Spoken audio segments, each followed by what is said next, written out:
کرتے نہیں ہیں، منا رہے ہیں۔ ایک وہ موقع آتا ہے جس پر میرے اور آپ کے آقا نامدار صلی اللہ علیہ وسلم نے بھی عید نہیں پڑھی ہے، وہ عید ہے عید قربان۔ وہ عید ہے عید قربان۔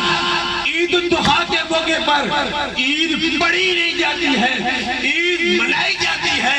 میں تمام عشاقان مصطفیٰ کو آج اس مرکزی سیرت کمیٹی کے اجتماع میں افتتاحی تقریب میں یہ میسج دینا چاہتا ہوں کہ عید پڑھا بھی کرو، عید منایا بھی کرو۔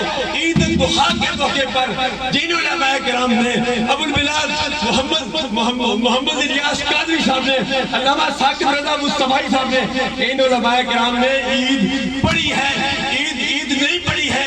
عید نہ پڑھ کر وہاں امام الانبیاء علیہ تحیت و ثنا کی اداؤں کو اپنا کر دنیا والوں کو بتا دیا کہ عید نہ پڑھ کر عید موقع، عید قربان کے موقع پر عید نہ پڑھ کر سرکار کی اداؤں کو اپنا کر ہم نے دنیا والوں کو یہ میسج دیا ہے کہ آج دنیا والوں عید الضحیٰ کے موقع پر عید نہ پڑھ کر اپنی زندگی تعلیمات مصطفیٰ صلی اللہ علیہ وسلم کے مطابق گزارو تاکہ دنیا میں بھی کامیاب ہو جاؤ، آخرت میں بھی کامیاب ہو جاؤ۔